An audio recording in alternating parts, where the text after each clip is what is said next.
La presidenta de México brilla en la CELAC y les explica a los jefes de Estado de Latinoamérica y el Caribe qué es la cuarta transformación de México. Vengo a nombre de un pueblo generoso y solidario que ha emprendido desde hace más de 6 años un nuevo rumbo. Le llamamos en México la 4T, y a nuestro pensamiento, el humanismo mexicano, quedó en el pasado el desprecio por el pueblo, dijo en su discurso. No cabe duda, la presidenta de México se hizo notar en este evento histórico realizado en Honduras. Escuche el discurso completo de la presidenta Claudia Sheinbaum.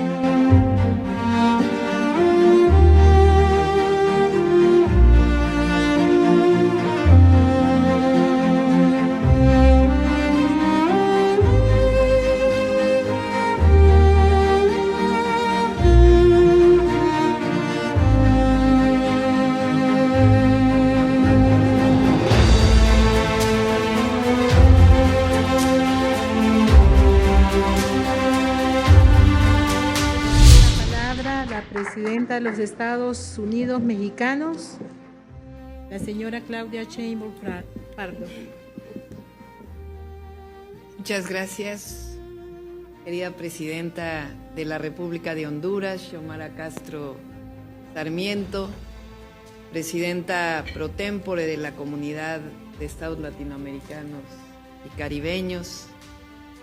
Muchas felicidades, Xiomara, gracias por tu excelente conducción de la CELAC, tu valiente conducción de la CELAC, y por supuesto saludo al pueblo de Honduras y agradezco su generosa recepción siempre. Saludo a Gustavo Petro, presidente de la República de Colombia, quien recibe la presidencia pro tempore de la CELAC en esta simbólica e histórica reunión. Al presidente Lula de Brasil, al presidente Luis Alberto Arce de Bolivia, al presidente Díaz-Canel de Cuba, presidente Arévalo de Guatemala, primer ministro Eberhard de San Vicente, primer ministro Phillips de la República de Guyana, presidente Yamandú del Uruguay, presidente del Consejo de Transición de Haití.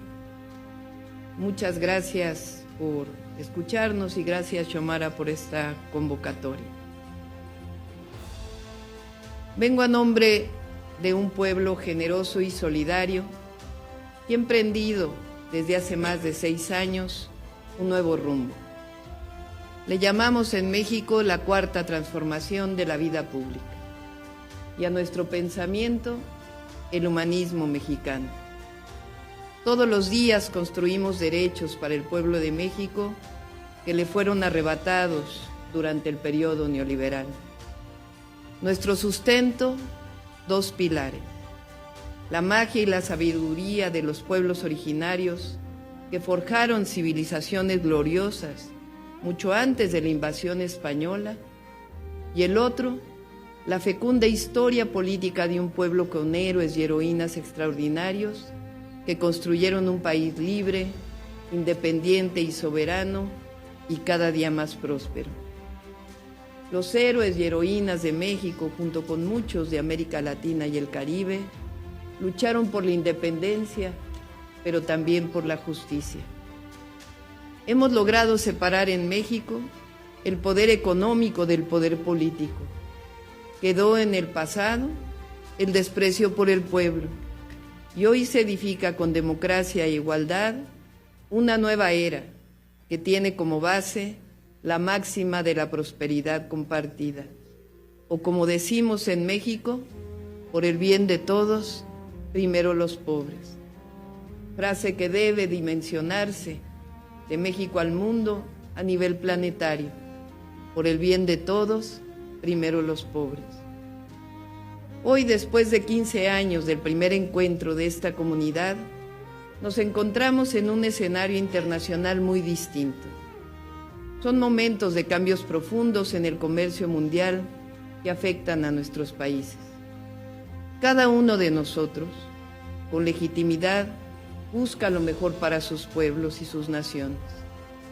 Sin embargo, considero que hoy más que nunca es un buen momento para reconocer que América Latina y el Caribe requieren de unidad y solidaridad de sus gobiernos y de sus pueblos, a fin de fortalecer una mayor integración regional, siempre en el marco del respeto mutuo y la observancia de la soberanía e independencia de nuestros países y de los acuerdos comerciales que cada uno de nosotros pueda tener. Latinoamérica y el Caribe no solo somos una región de proximidad geográfica, somos una comunidad de destino, unida por la historia, por la diversidad, la resistencia y sobre todo los sueños de justicia. Desde México partimos de una premisa básica: una región más unida es una región más fuerte que puede articular soluciones y propuestas concretas de integración regional y acciones de cooperación en comercio, educación, ciencia, desarrollo tecnológico, energías limpias, conservación de la biodiversidad, con la visión de construir siempre sociedades más igualitarias. Ningún país de América Latina y el Caribe debe quedarse atrás. Ningún niño o niña de América Latina y el Caribe debe quedarse atrás. Ningún hombre o mujer de América Latina y el Caribe debe quedarse atrás. Nuestra población aún joven alcanza los 663 millones de personas, con un Producto Interno Bruto que suma cerca de 6.6 trillones de dólares. Somos la principal región exportadora neta de alimentos a nivel mundial. Nuestras tierras son todavía fértiles, pese a todo lo que ha ocurrido en nuestra historia para la agricultura. Contamos con más de 30% de los bosques primarios del planeta, 33% del agua dulce, casi 20% de las reservas mundiales de petróleo, al menos 25% de minerales estratégicos, y somos capaces de construir desarrollo con justicia y cuidado del medio ambiente y mitigación y adaptación al cambio climático.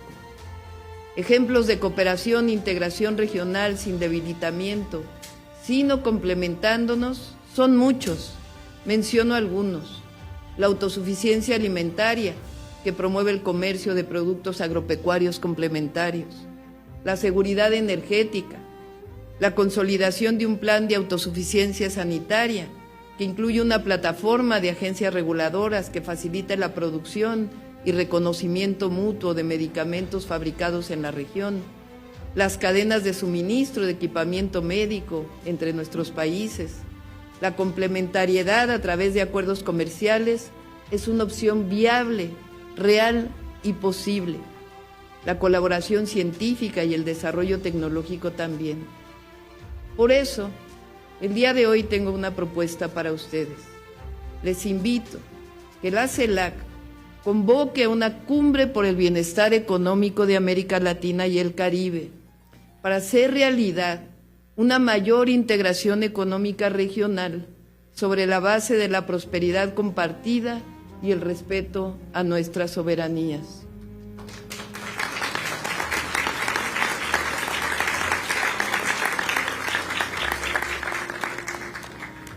A los pueblos latinoamericanos y caribeños nos hermana la historia, la cultura y la geografía de un continente que se extiende sobre 2 hemisferios y entre 2 océanos. El comercio y el intercambio económico nos han unido por siglos en la búsqueda de la prosperidad de nuestra gente. La historia de América Latina y el Caribe, desde la lucha por nuestras independencias, se ha caracterizado por la solidaridad y el apoyo mutuo. Hoy no deberá ser la excepción. Son momentos de más voluntad a fin de impulsar el mejoramiento y el bienestar de nuestros pueblos. No puedo dejar de mencionar la necesidad de cooperar en la atención a la movilidad humana desde una perspectiva humanista. Nuestra posición histórica ha sido que la forma más humana y con mayores resultados es la de atender las causas estructurales de la desigualdad, desempleo y violencia que provocan el fenómeno de la migración. Rechazamos el racismo, el clasismo, la violación a los derechos humanos y la criminalización de hermanos de nuestro continente que por alguna causa han tenido la necesidad de emigrar hacia el norte. Para nosotros, las y los mexicanos migrantes son héroes y heroínas que cuidan de sus familias en México, pero que también sostienen una buena parte de la economía de los Estados Unidos.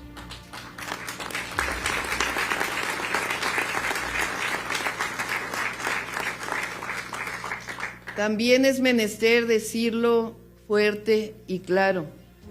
Rechazamos, como lo ha hecho históricamente México, las sanciones y bloqueos comerciales que solo dañan el bienestar de los pueblos y no construyen regiones de paz y prosperidad.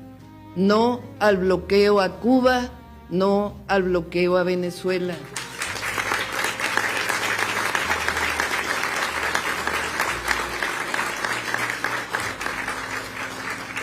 Nuestra política exterior se caracteriza por la búsqueda de la paz y el diálogo como resolución de los conflictos, así como el respeto siempre a la autodeterminación de los pueblos.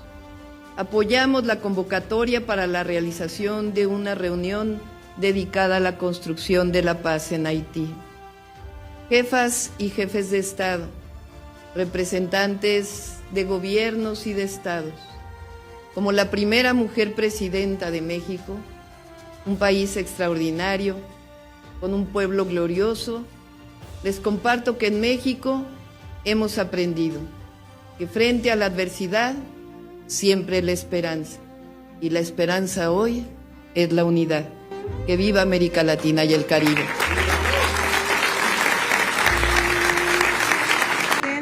Tiene la palabra el excelentísimo señor presidente Gustavo Francisco Petro, presidente de la República de Colombia.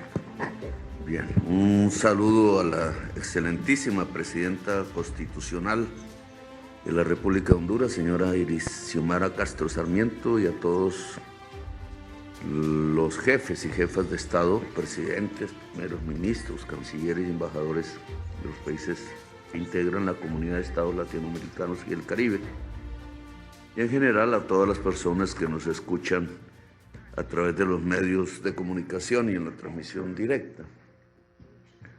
Como tendré oportunidad de hablar después, solo me voy a referir a unas apreciaciones sobre la coyuntura, nuestra posición en el mundo en este momento y el mundo que tenemos en este momento, el que nos toca vivir. Yo pienso que está planteado una tensión a escala mundial entre dos formas de resolver problemas: el multilateralismo, como le llaman, y la soledad. Colombia tiene o tuvo un escritor muy famoso que escribió el libro más famoso de Colombia y el más universal de todos, va a traducirse ahora en el Japón, que es 100 años de soledad. 100 años de soledad ahora es la historia de los colombianos matándonos entre sí. Los colombianos durante un siglo, de ahí los 100 años de soledad, pero se escribió hace décadas, luego llevamos más de un siglo de soledad. Hemos perdido territorio, hemos perdido sueños, la Gran Colombia, por ejemplo. Hemos perdido posibilidades en el mundo por estar matándonos entre nosotros. Y aún no termina el problema.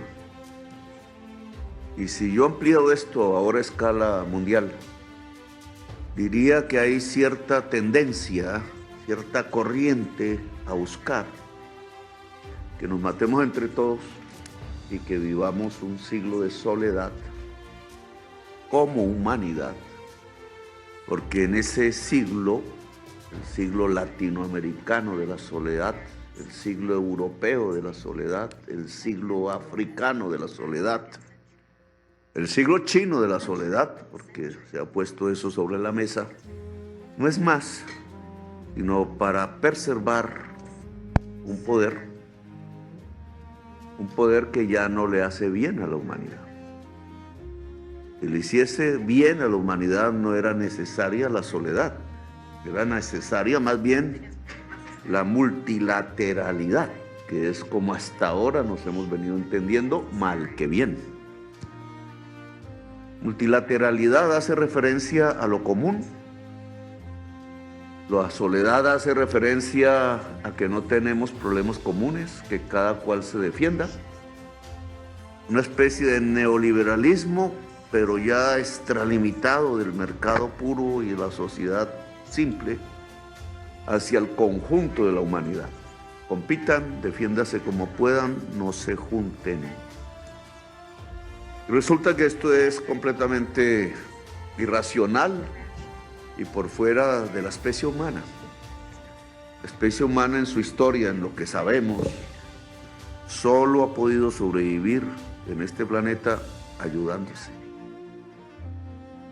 Según documentales, sobrevivimos y estuvimos incluso por encima de los neandertales que llevamos en nuestros genes, porque pudimos subsumirlos, pero les ganamos solo por una razón.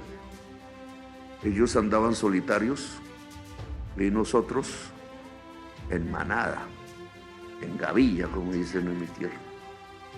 Y fue esa manada y esa gavilla que implica una coordinación, una organización, un ayudarse entre sí, lo que ha permitido que la especie humana esté hoy en el lugar que está en el planeta Tierra.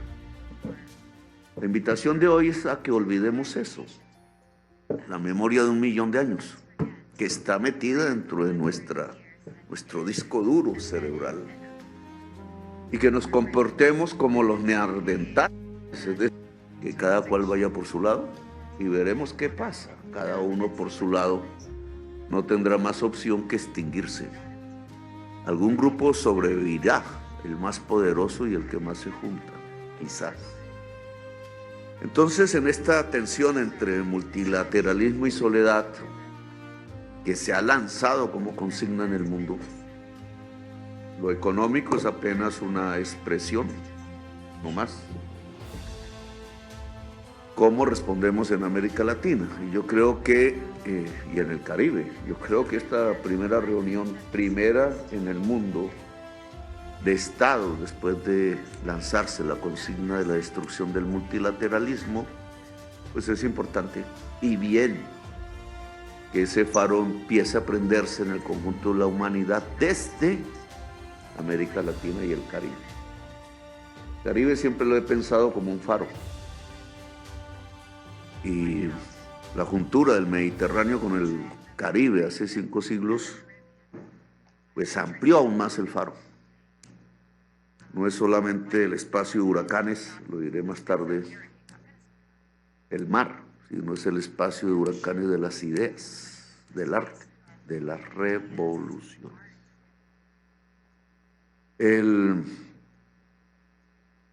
Si nos inscribimos en esta tesis de si nos ayudamos o no, si cada cual aquí sale a su soledad como pueblo y va a recorrer lo que ya sabemos los colombianos, 100 años de soledad, o si al contrario nos comportamos como humanidad y nos ayudamos, 2 caminos tenemos por delante, independientemente de qué pensemos.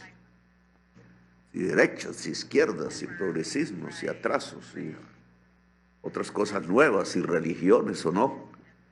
Independientemente de eso, o nos vamos solos o nos ayudamos. Y yo creo que debemos ayudarnos. Es mi propuesta, que profundicemos la ayuda y la colaboración mutua en América Latina y el Caribe. Y no caigamos en la trampa de resolver los problemas solos, porque nos van a destruir, o nos vamos a autodestruir, como ha hecho Colombia en varias décadas. Hay una agenda propuesta para la soledad, y hay una agenda propuesta para la ayuda común. Y depende allí que escogemos como prioridad. La agenda de la soledad solo tiene 2 nombres, migración y bloqueo. La agenda de la ayuda es más compleja, más difícil, pero muchísimo más interesante para todas y todos aquí presentes, representantes de nuestras naciones. Si es la soledad, hay que hablar de migración y tratar al migrante como un criminal. ¿Lo aceptamos? A mí me sorprendió que no pude reunirme, una vez fui insultado por decir que los migrantes no son criminales y que no deben llegar encadenados a nuestra tierra, porque si aceptamos un solo migrante encadenado, no solo retrocedemos a la época de Torrijos, buscando su soberanía, sino que retrocedemos a la época en que llegaron los primeros barcos cargados de negros y negras africanas encadenados.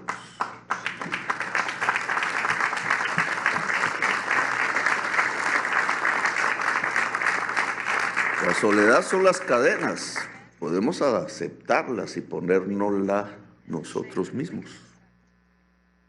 O la ayuda común es quitarse las cadenas.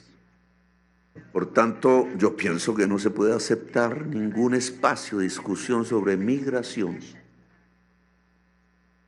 que tiene unas causas que no se colocan en la mesa de la discusión.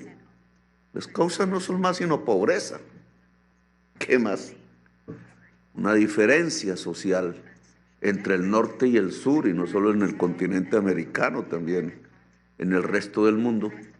Pobreza que cada vez más tiene una raíz o varias. En la crisis climática nos quedamos sin agua, y no por culpa de nosotros.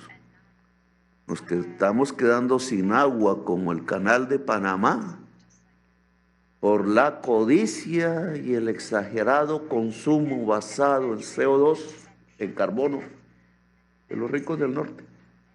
Algunos ricos del sur los acompañan, pero es así.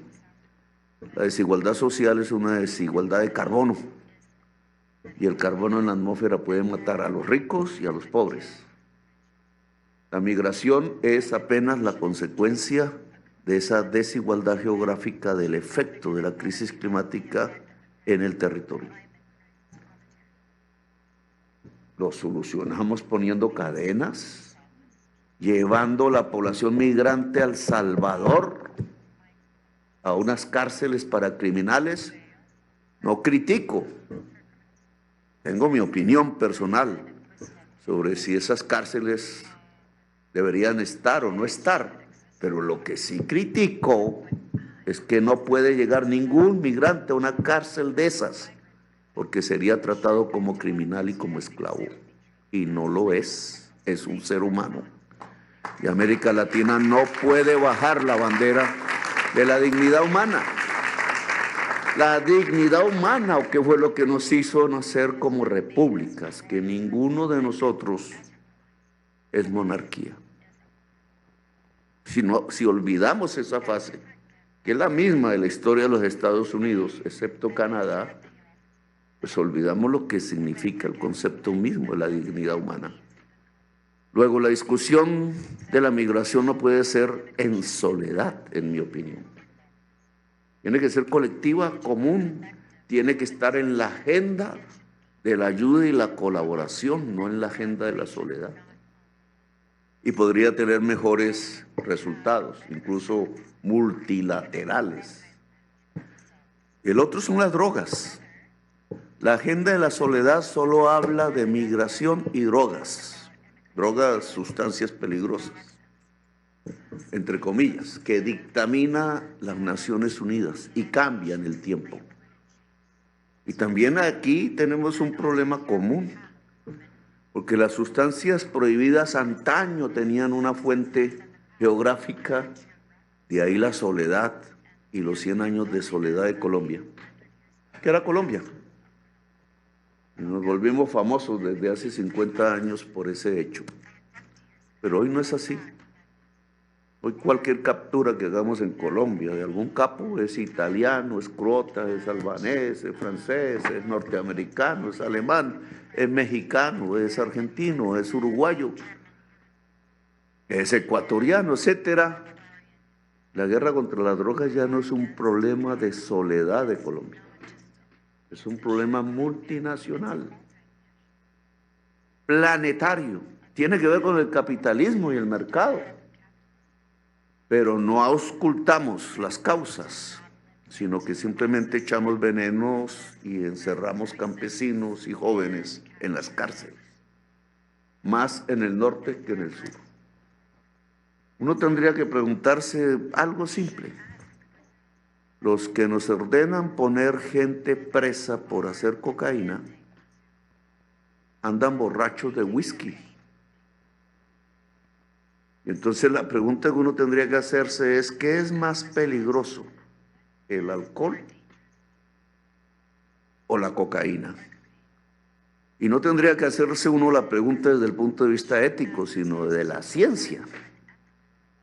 Todo progresismo tiene que guiarse por la ciencia. ¿Qué dice la ciencia al respecto? A nosotros nos persiguieron por la cannabis.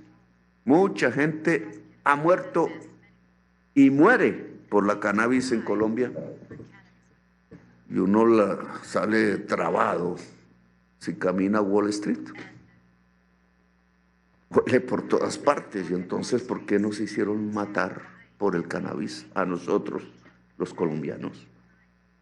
¿Era científico o era simplemente el capricho de un hombre porque sus propias juventudes afro y arias peleaban contra la guerra de Vietnam? Era una decisión política, no científica. El crimen parece ser construido por el Estado mismo, no porque hay malos en la sociedad. ¿Qué es más peligroso, el alcohol o la cocaína?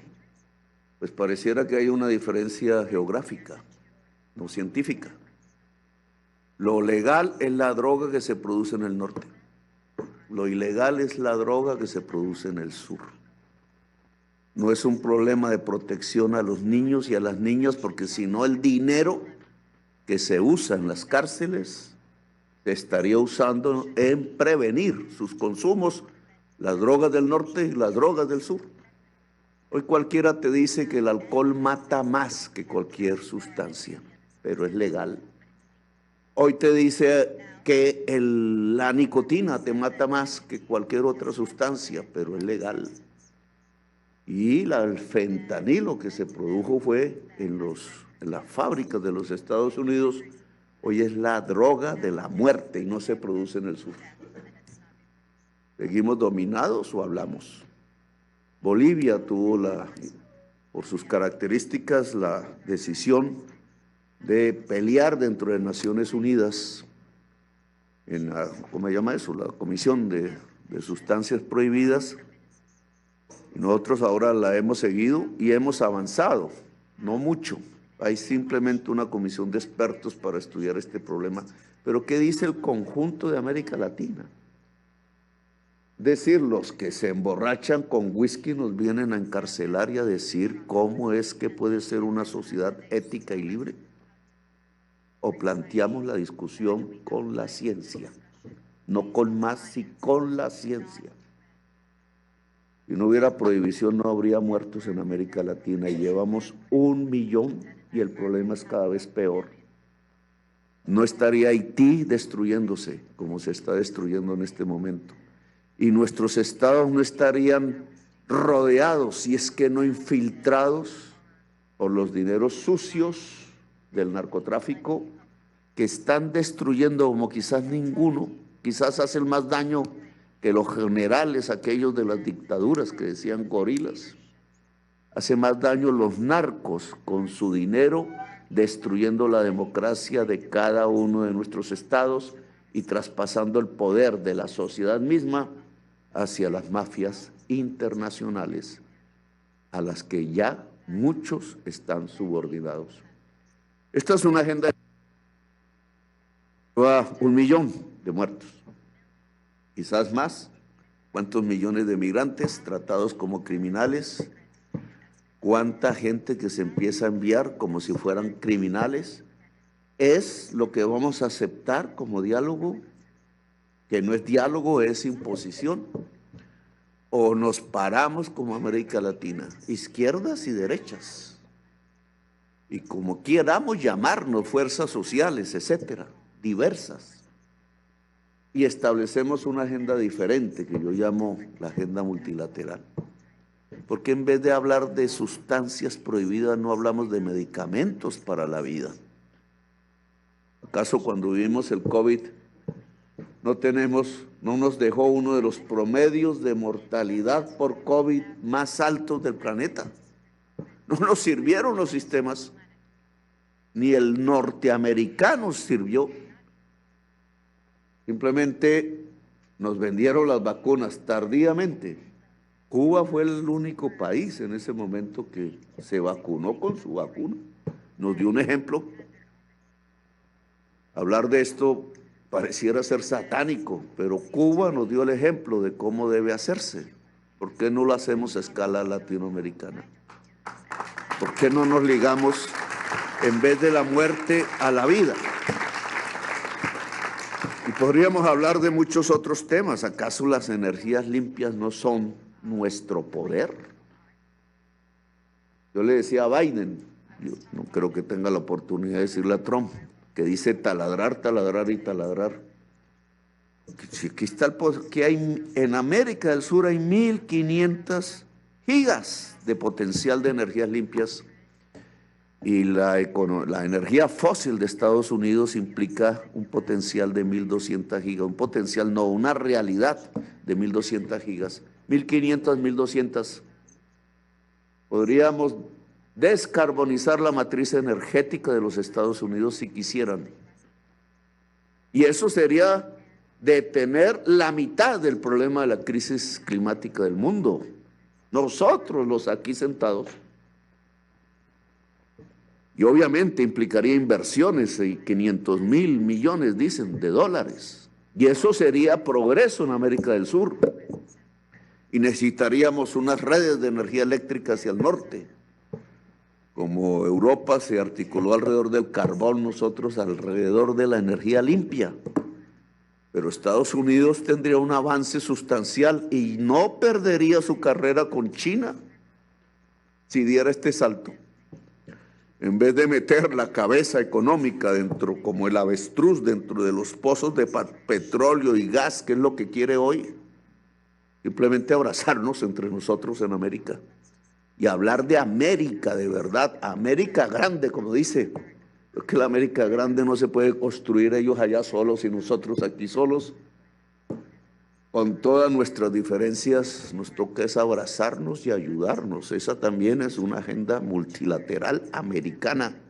Y nosotros ahora podemos ayudar a salvar la vida de la humanidad si convencemos a la sociedad estadounidense que llegó el momento de dejar el petróleo y abrazar las energías limpias del sur.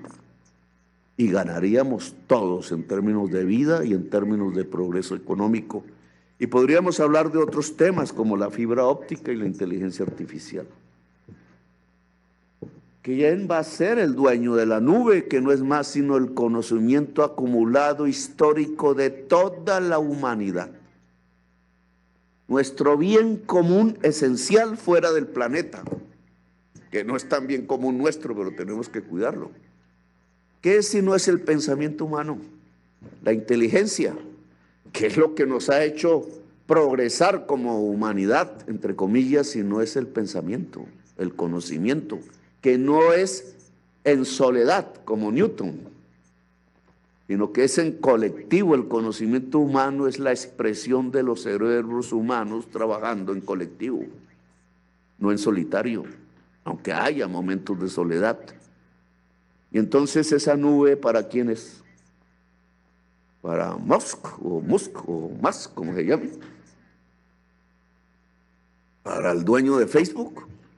Entonces van a usar nuestro conocimiento para volverse mega multimillonarios, que ya son. O hay un control de la humanidad sobre su propio pensamiento para el desarrollo de la humanidad y de la vida en el planeta.